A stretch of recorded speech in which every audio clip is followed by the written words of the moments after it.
Tamil Nadu, the land of great cholas, as what you can see on your screens, is witnessing a very severe case of idols missing. Idols that are getting missed or getting theft or getting stolen from some heritage places that is known as the temples. And as you can see, the worth of these idols into the international black market is said to be around 300 crores plus. Well, so guys, you are watching Study IQ English. My name is Praveen Mishra, and let's go ahead in depth in understanding of this one single case. So, as you can see, Tamil Nadu, the land of great cholas, famous for its bronze idols and the temple architecture. But suddenly, 41 case files connected to the idol thefts, worth rupees 300 crores plus, vanish into thin air. They aren't basically the ordinary files. They contain investigations about the stolen idols.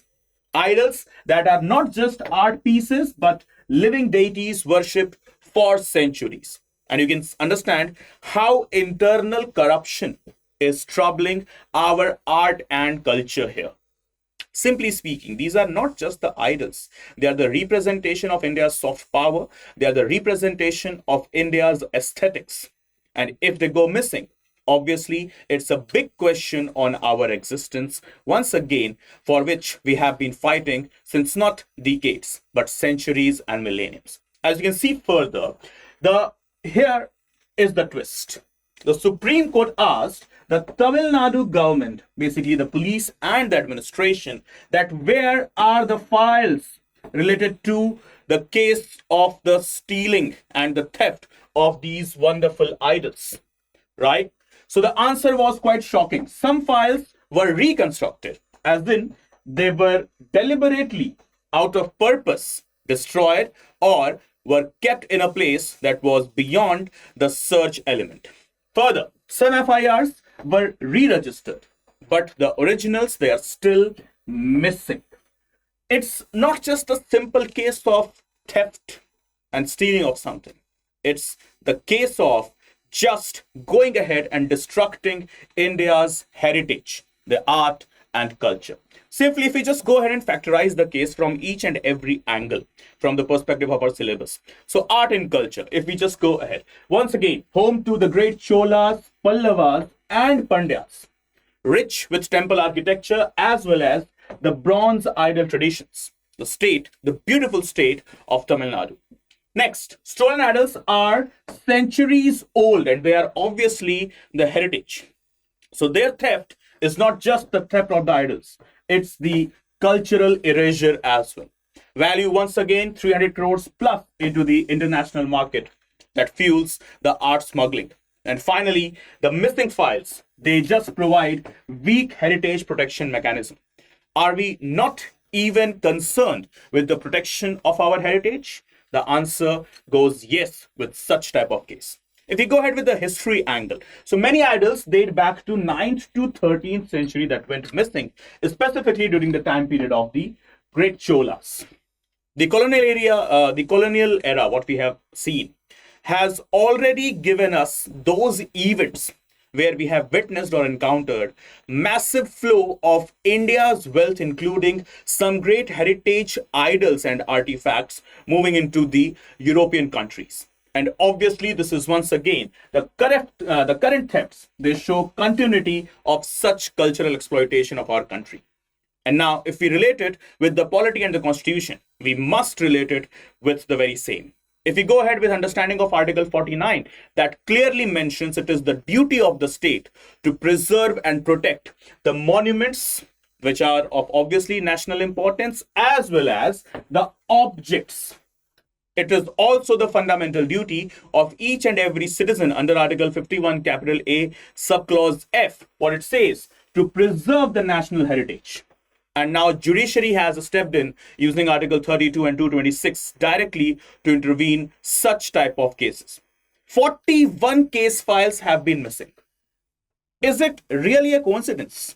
It's impossible to call it just a sheer and a mere coincidence. It's the simple and the direct representation of how the bureaucratic machinery is either corrupt here in this case, or there is some different type of political angle that is working through the back doors, through the back channels, and taking the kickbacks. That's what the reality here. And so finally, it raises also the questions on the center state accountability.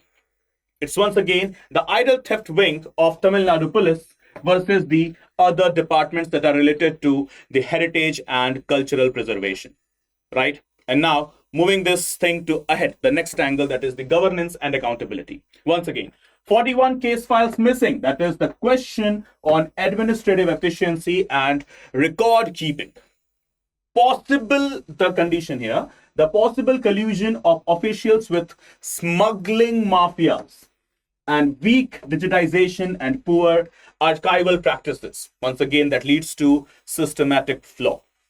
We have just in our Sunday session of Observer, the second class of Observer, just we had this on Sunday. We discussed about the Bharatam, Gyan Bharatam mission.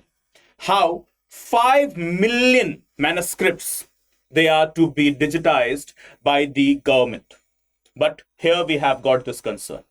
Are we going ahead with the digitized records of the idols as well in our country, which may be more than 5 million, obviously? Could be in billions as well, not a big deal. India, it has been the cultural land or the heritage land which has often worshipped the idols at the greatest format since the Indus Valley civilization. Idol worshipping is nothing new in our country. Idol worshipping is nothing new in our heritage. We have been following such a thing since the time period of IVC, since the prehistoric ages as well, what we have encountered, right?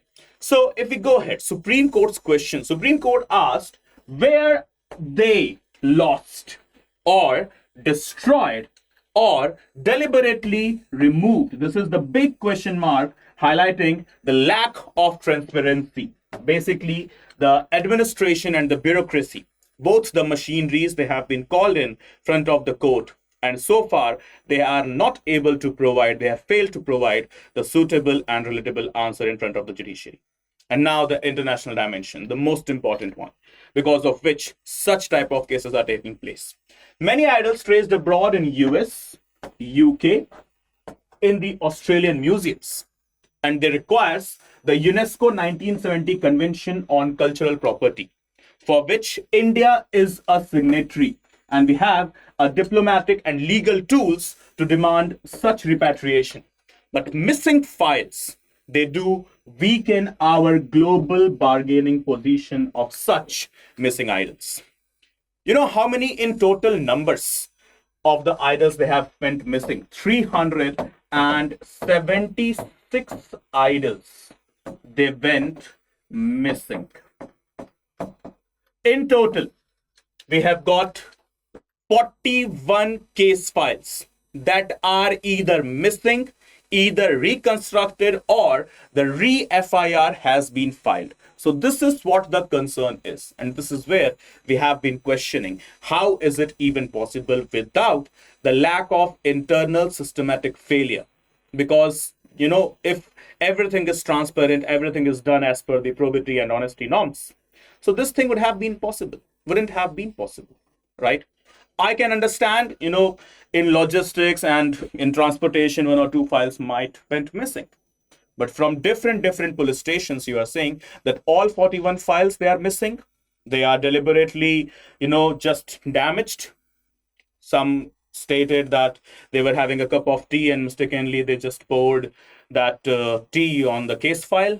Some stated that yes, the paper was eaten by a rat. Some stated, oh, it was kept here, but somehow it evaporated just like boom in the air. How is that even possible?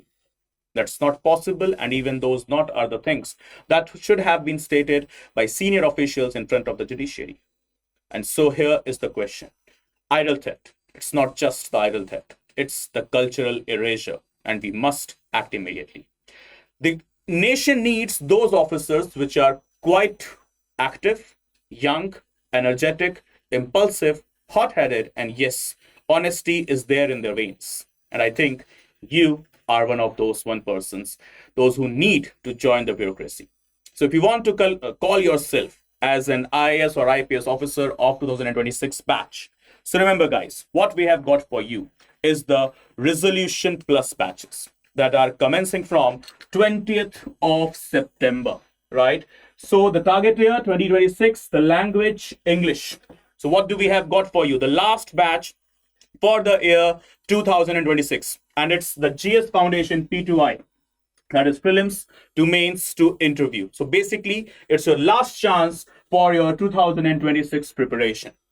What you will get in those batches is 1000 plus hours of live lectures, access to the recorded ones as well, 18 sets of printed books sent to you at your doorstep, along with teachers' personal class notes shared with you at the end of the session in PDF format.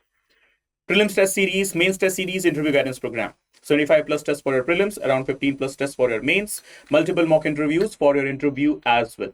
Everything under one single subscription you will get, right? So guys, quickly enroll yourself. And apart from this, 1:1 mentorship, plus the very next thing, the prelims residential program and the mains residential program as well will be given to you under this one single subscription. So we have got multiple plans for you, starting with gold, platinum, and diamond. You can, avail any of them as per your need and convenience. And if you want to avail the discount on the subscription, so what you need to have with yourself is a promo code. And what is the promo code? In bolds and capitals, please keep this code copied with you. It's PRV Live. So if you don't use this promo code, you won't be able to avail the discounted price. So in order to avail the discounted price, use the promo code, okay? And just have your subscription on or before 20th of September, as the batch is coming from the same, okay? So guys, thank you so much for watching. And before you leave, guys, please don't forget to hit the subscribe button of the channel as well. That is the StudyIQ IAS English. And in case you wish to connect with me for class notes, PDFs, quizzes, and other important and useful things, okay, related to your UPSC CSE preparation. So here is the QR code for my Telegram channel named as Praveen_StudyIQ. And also you can connect with me on my Instagram, that is named as Praveen Mishra _2107. But please, guys, hit the subscribe button and never miss an update from the channel. See you soon in the very next video. Bye bye. Good day. Take care. And yes, keep studying well. Jai Hind. Jai Bharat.